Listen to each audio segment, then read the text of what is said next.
A série que nós estamos falando é sobre o sacerdócio real. Nós estamos abordando sempre como texto base 1 Pedro capítulo 2, verso 9, que diz: vocês, porém, são geração eleita, sacerdócio real, nação santa, povo exclusivo de Deus, para anunciar as grandezas daquele que o chamou das trevas para a sua maravilhosa luz. Esse texto, amados, ele vem desde o início de domingo, nós estamos falando, hoje é a terceira palavra. Nós falamos primeiramente sobre a mensagem da cruz, e dentro da mensagem da cruz falamos sobre substituição, sobre reconciliação, redenção e ressurreição. Nós discorremos ainda sobre as implicações do sacerdócio real. O sacerdócio universal dos cristãos, que é o primeiro ponto. O segundo, a obediência imperativa devido à santidade. Nós precisamos desenvolver sacerdócio real a partir da santidade. O viver como servos de Deus. E hoje nós iremos entender como colocar na prática esse sacerdócio. Nós vamos ler e basear a nossa palavra em João no capítulo 17. E eu gostaria que você gravasse aí no teu coração o número 1, o versículo número 1, que vai ser o texto que vai startar nossa reflexão dessa noite em nome de Jesus Cristo. Diz assim o texto: depois de dizer isso, Jesus olhou para o céu e orou: Pai, chegou a hora, glorifica o teu Filho, para que o teu Filho te glorifique. Amém, irmãos?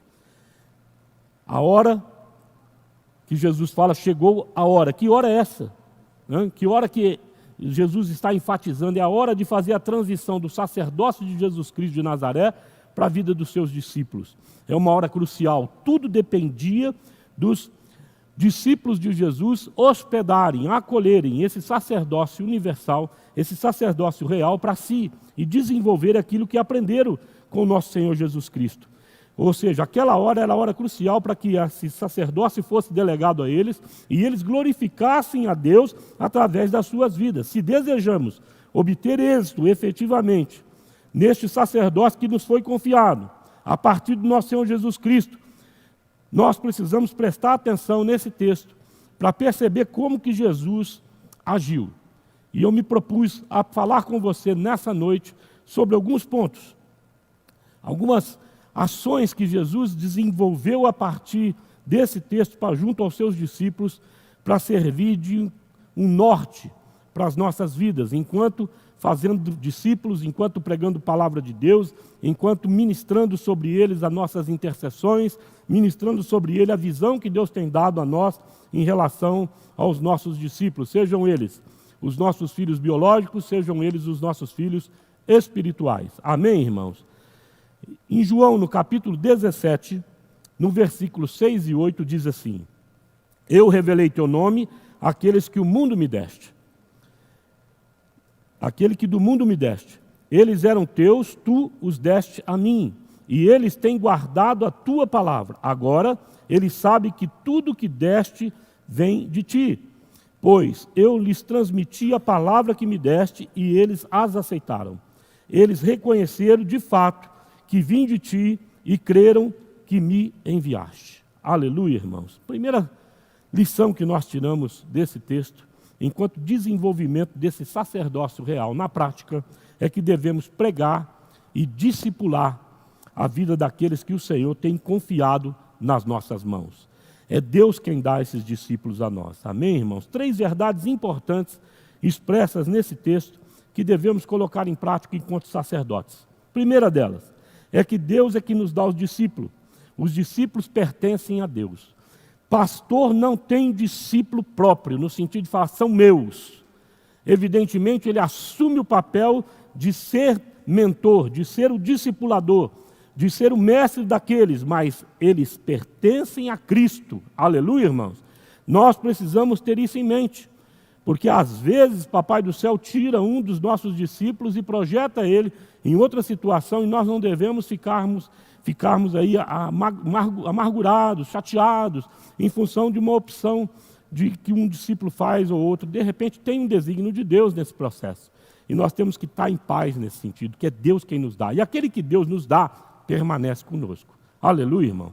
E você precisa ter consciência disso e paz no teu coração, porque nós sabemos que há um grande desafio para vivermos essa verdade.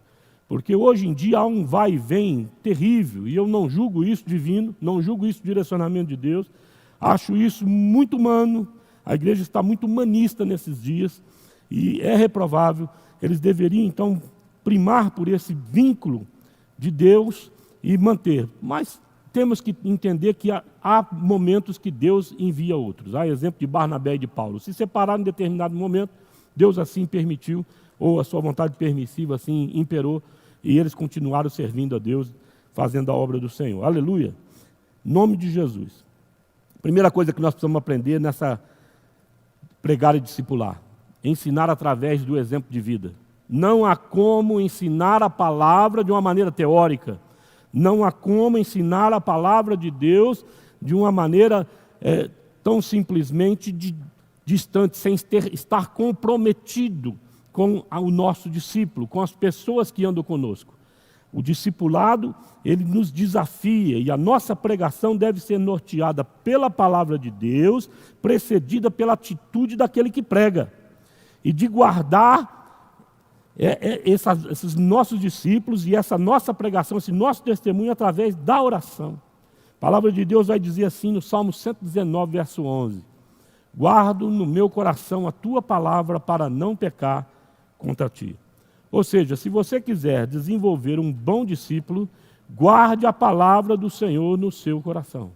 Faça dela norte para a tua vida. Faça dela a base que norteia os seus pensamentos, norteia as suas palavras, norteia as suas atitudes. É de fundamental importância que nós não demos ou não venhamos a dar vazão aos nossos corações, às nossas emoções, porque elas nos traem e faz nos romper com as coisas que Deus tem para a nossa vida. E é muito importante, então, que nós guardemos a palavra no fundo, mais profundo ser de cada um de nós. Segundo princípio que nós devemos entender nesse ensinar através do exemplo de vida, é que nós devemos transmitir a palavra através do testemunho em obediência à palavra e à vontade de Deus, que são duas coisas diferentes. Porque, de um certo modo, nós conhecemos a palavra, mas a grande questão é: obedecemos à vontade de Deus expressa nessa palavra? Nos comportamos como Deus gostaria que nos comportássemos? Mantemos domínio próprio dentro de situações conflitantes, no sentido de saber hospedar aquilo que às vezes até é ruim para nós mesmos, enquanto pedagogia divina para tratar os nossos corações? Ou mantemos-nos de uma maneira dura, firme, no sentido de falar, eu sou assim e acabou? Não, não podemos, irmãos. Temos que ter flexibilidade e humildade para fazer com que a vontade de Deus reine nas nossas vidas e sejamos submissos ao Senhor através desse relacionamento interdependente que mantemos uns com os outros, nos submetendo-nos mutuamente uns aos outros. É de fundamental importância que haja essa submissão. Amém, irmãos? Porque caso contrário, não vai haver, em hipótese nenhuma, vínculos permanentes no nosso meio. É preciso ter o coração exercitado na humildade e na graça do Senhor, para que então possamos ensinar através de um exemplo da nossa própria vida, como Jesus o fez. Segundo ponto, para que nós possamos desenvolver esse sacerdócio na prática, é interceder pelos nossos discípulos. Orar pelos seus discípulos é fundamental no exercício do sacerdócio real.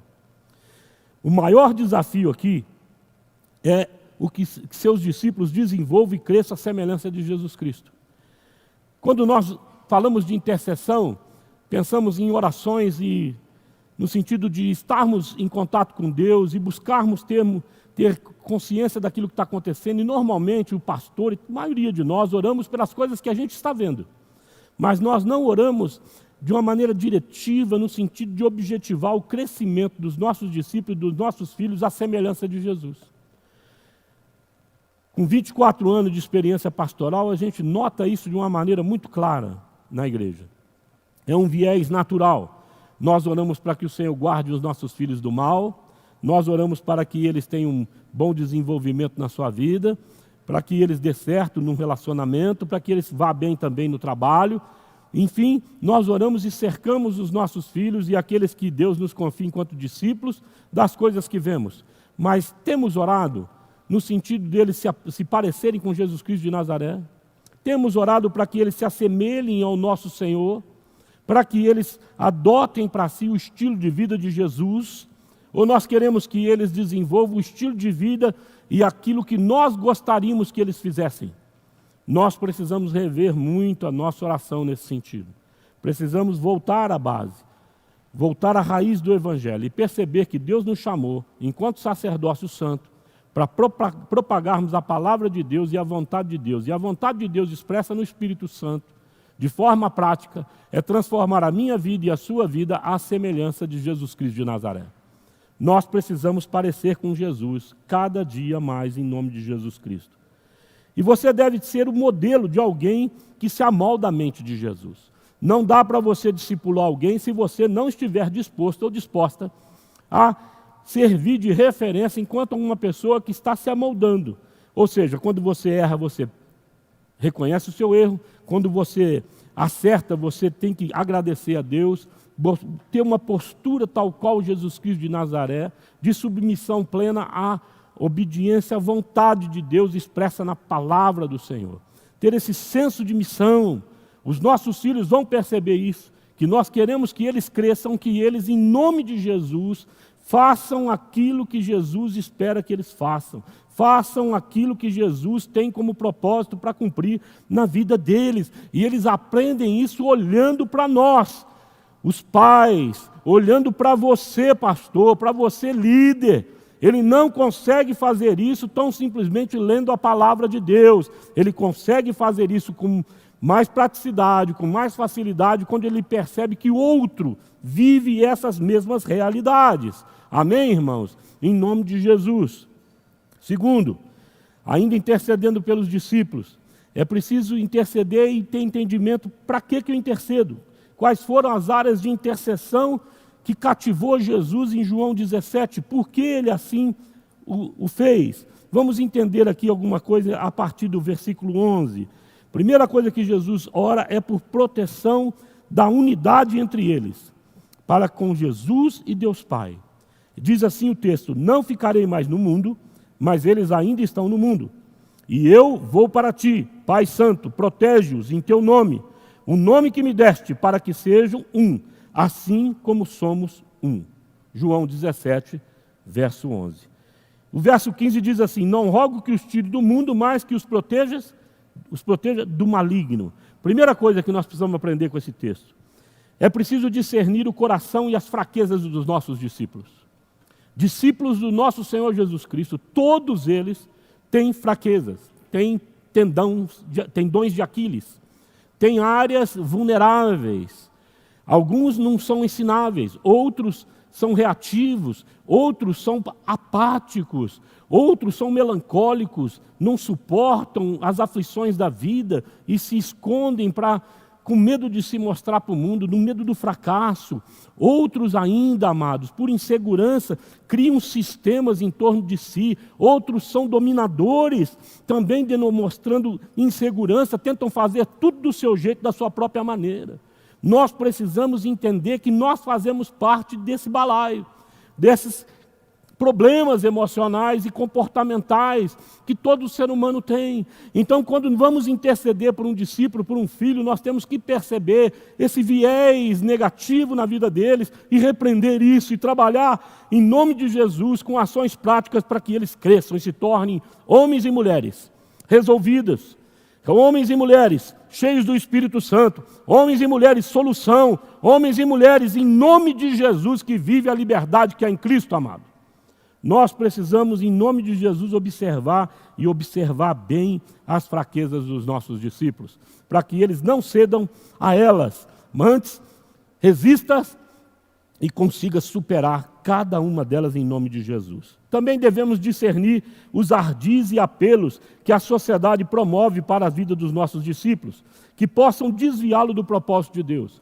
É fato que existe apelo no coração de todos nós. Vivemos num mundo altamente consumista, vivemos num mundo altamente competitivo, mas, amados, em nome de Jesus, na família de Deus, nós entendemos que Deus nos chama e tem um propósito distinto para cada um dos seus filhos e filhas. Aleluia, irmão.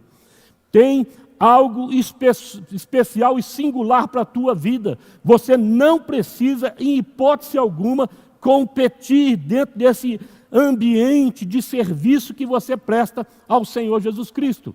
Você precisa lavar o teu coração no sangue do Cordeiro e perceber que nada, absolutamente nada, nesse mundo e extra esse mundo, no mundo sobrenatural, vai te tirar o privilégio de fazer aquilo que Deus pretende fazer através da sua vida e na sua vida. Creia nisso, em nome de Jesus, e enche o teu coração de paz. Talvez você esteja participando dentro de projetos e em meio a equipes muito competitivas, e às vezes te abate, às vezes faz com que você fique irado dentro de alguns momentos da sua vida. Preste atenção na mensagem que eu vos digo no Espírito Santo de Deus. Isso é muito comum acontecer, mas há de tornar você mais forte, há de tornar você mais sábio, há de tornar você, mulher de Deus, mais sábia, mais capaz de passar pelo fogo e melhorar as suas atitudes, melhorar as suas palavras, melhorar a sua conduta, melhorar a sua vida no que tange ao seu mundo interior, apaziguar a sua alma, banir a ansiedade. Sabedor que somos, que Deus sempre cumpre aquilo que Ele nos promete. E se há uma obra que Deus começou e tem prazer em cumprir, é essa obra de transformação que Ele iniciou nas nossas vidas a partir do Espírito Santo de Deus. Aleluia! Ele vai completar essa obra na minha e na sua vida. Também devemos buscar identificar ações do inimigo, que sempre intenta quebrar a unidade das famílias. Amados, o inimigo vai sempre armar ciladas. É assim que o apóstolo Paulo vê. As artimanhas do inimigo não têm fim. E é baseado também naquele primeiro ponto que eu chamei a sua atenção, na questão do interceder pelos discípulos, aprendendo a reconhecer as suas fraquezas. O inimigo identifica a fraqueza dos filhos de Deus e vai tentar armar para pegá-los, para aprisioná-los. Ali então entra o papel do sacerdócio. O homem que é levantado enquanto sacerdócio santo, e é toda a igreja, nós aprendemos que todos os cristãos têm esse ministério sobre si, precisa dobrar o seu joelho e orar pelos seus discípulos para que eles sejam fortalecidos na hora da tentação, para que eles sejam corajosos, para que eles sejam pontuais no sentido de, quando perceber que vai cair, poder sair, correr, sair fora daquilo que é mal, daquilo que está cativando ele. E eu sei, em nome de Jesus, que há muitas áreas na minha e na sua vida que faz com que nós fiquemos na beira do abismo. Amados, em nome de Jesus, não vá para a beira do abismo. Não vá tentar ver o que tem abaixo ali daquela visão, daquele precipício. Porque a Bíblia fala, amados, que um abismo chama outro abismo. Se você tentar ver isso, se você continuar olhando para isso, você vai cair num nível inferior e vai caindo em níveis inferiores a cada dia. Deus não te levantou para isso. Deus te levantou para te exaltar, para voar como águia, para correr e não se cansar, para ter visão, e uma visão que transcende a tua situação atual, uma visão a partir de Jesus Cristo de Nazaré. Aleluia, irmão. Então fuja das tentações dessa vida. Fuja e identifique em nome de Jesus as artimanhas do diabo para tentar separar. Você talvez esteja em conflito com a sua família, com a sua esposa ou com o seu esposo. Talvez o relacionamento esteja muito difícil e os seus filhos têm sido penalizados por isso.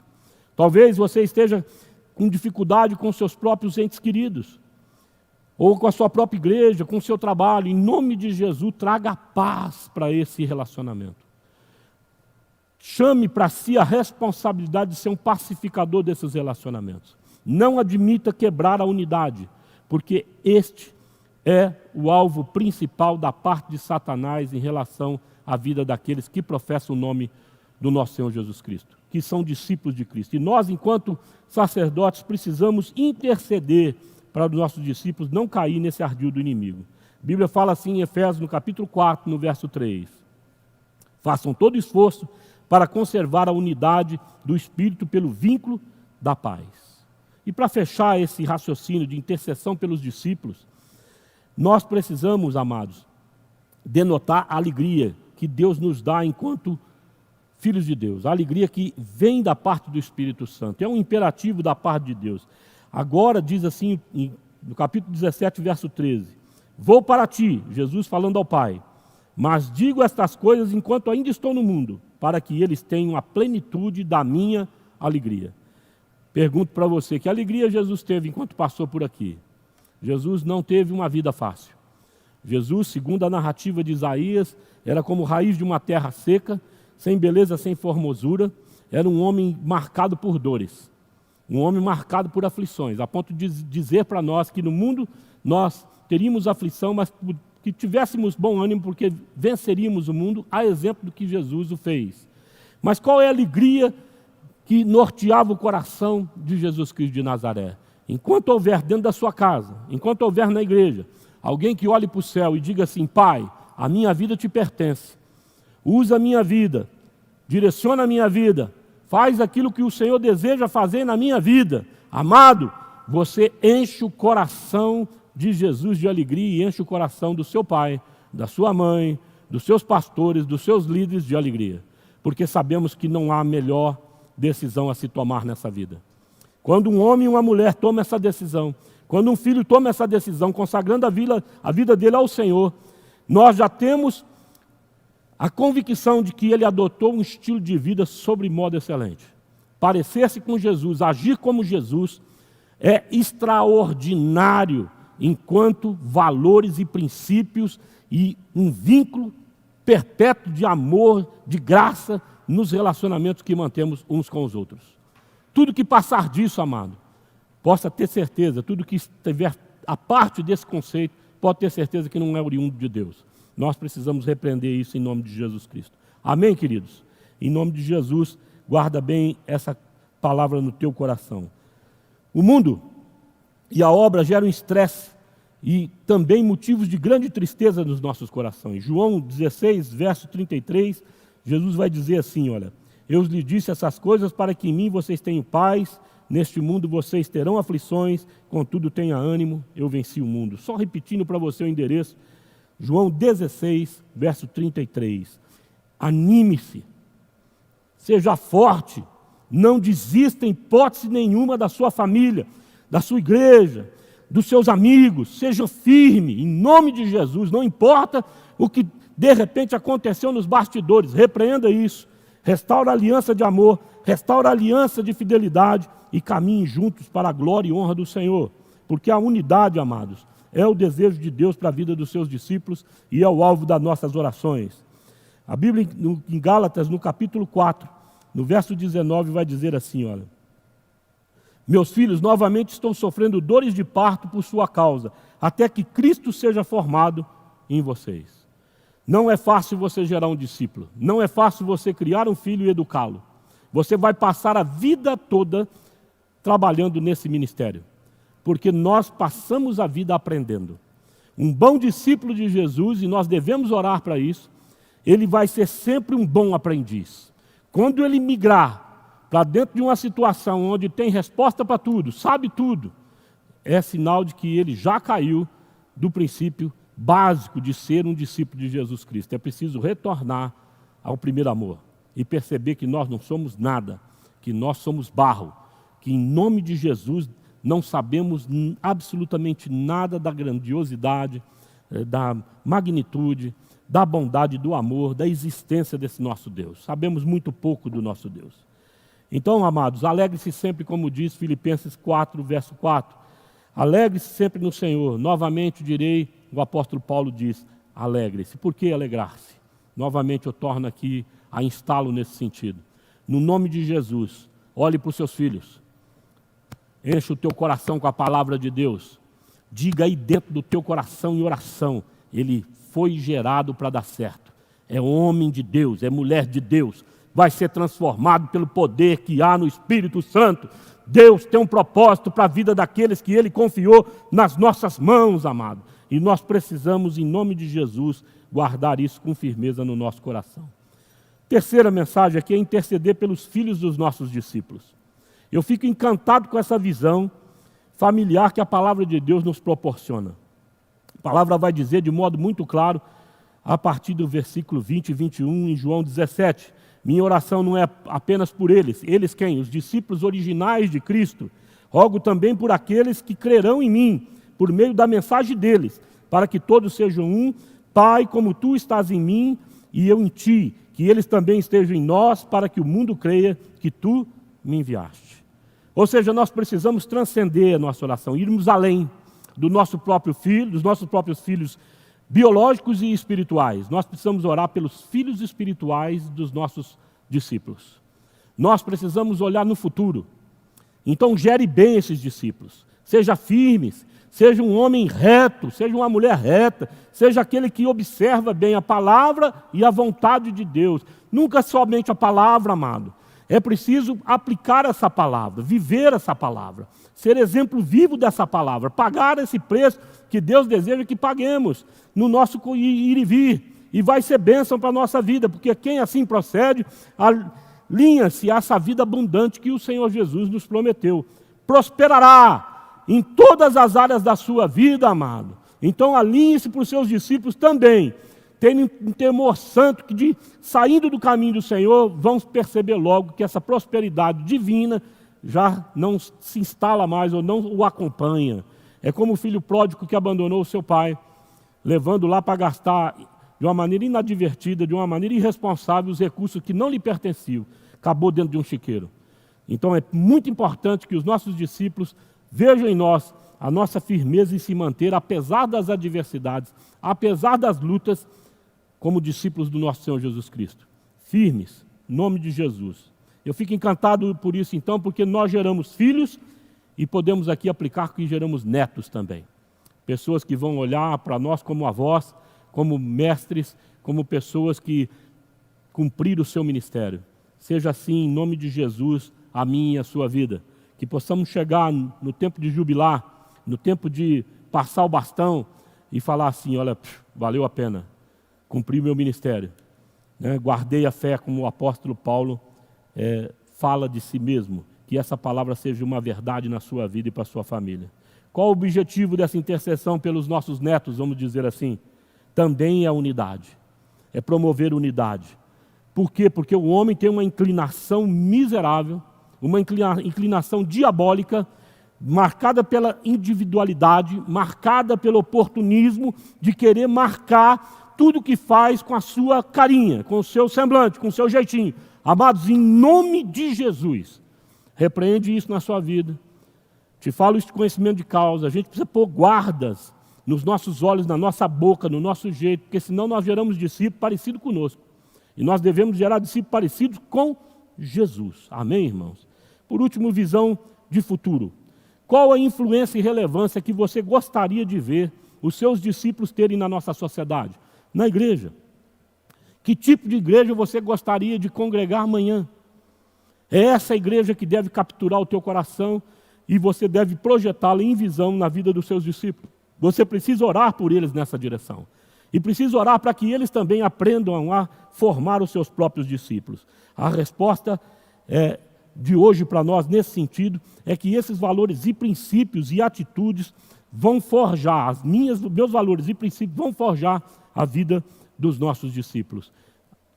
Guarde o teu coração, então, em nome de Jesus, essa palavra a partir dos princípios que o Senhor gostaria que você praticasse, os valores que você primasse em desenvolver dentro dos seus relacionamentos. Quarto e último ponto, tenha amor, ou tenha o amor como vínculo da unidade da família. Baseie-se no amor. O sacerdócio real sempre deve ser baseado no amor. E eu gostaria de ler, para encerrar essa palavra, amados, em 1 Coríntios, capítulo 4, até o versículo 8. Diz assim, o amor é paciente. Amém, irmãos? O amor é paciente. O amor é bondoso. Ele não inveja, não se vangloria, não se orgulha, não maltrata, não procura seus interesses, não se ira facilmente, não guarda rancor. O amor não se alegra com a injustiça, mas se alegra com a verdade. Tudo sofre, tudo crê, tudo espera, tudo suporta. O amor nunca perece. Esse é o amor do nosso Senhor Jesus Cristo para com a sua amada igreja. E essa é a hora, amado, ouvindo essa palavra, de recebermos e acolhermos esse sacerdócio real para a nossa vida e nos autorresponsabilizar enquanto intercessores, porque a base da vida de um sacerdote é a oração. A base da vida de um sacerdote é prestar atenção e prestar bem atenção na vida dos seus discípulos, discernir os seus corações, discernir o seu estilo de vida, a sua conduta, e fazer com que tais perfis, tais atitudes sejam convergidas e amoldadas à pessoa do nosso Senhor Jesus Cristo. Eu gostaria, em nome de Jesus, de encerrar essa palavra. Quero convidar aqui o louvor para estar à frente. Antes, porém, queria dar um recado para a amada igreja. Amados, nós estamos vivendo tempos muito difíceis, muito delicados. E nós precisamos cumprir o nosso papel sacerdotal. Ele não é só interceder por aqueles que estão sob os nossos cuidados, mas por aqueles que virão a crer. E eu creio, em nome de Jesus, que há milhares e milhares de pessoas dentro da cidade de Ribeirão Preto, neste nosso Brasil, que estão aí com os ouvidos abertos para receber o Senhor Jesus como Senhor e Salvador. Eu creio nisso, amado, e nós precisamos interceder por eles. Nesses dias em especial, nós precisamos interceder pelo pobre, por aquele que está sendo afligido de uma maneira terrível em meio a essa crise do coronavírus.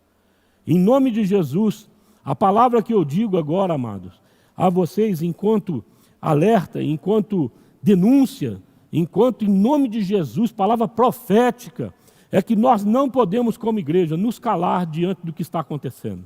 Nós acreditamos no isolamento horizontal, ele foi bom, mas daqui para frente, amado, vai ser muito desastroso para a nossa sociedade. A cada dia aumenta a fila dos necessitados, a cada dia aumenta a fila dos desempregados. São mais de 9 milhões de desempregos já gerados nesses 30 e poucos dias. Mais de 600 mil empresas fechadas. Nós precisamos, em nome de Jesus, nos alertar para isso. E a palavra que eu tenho é para as autoridades. O nosso prefeito aqui da cidade de Ribeirão Preto, o nosso governador. Nós não podemos avançar, estender mais do que o que já foi estendido esse tempo de isolamento horizontal. Porque o pobre não está no mesmo barco que todo mundo está. O pobre está dentro da mesma tempestade.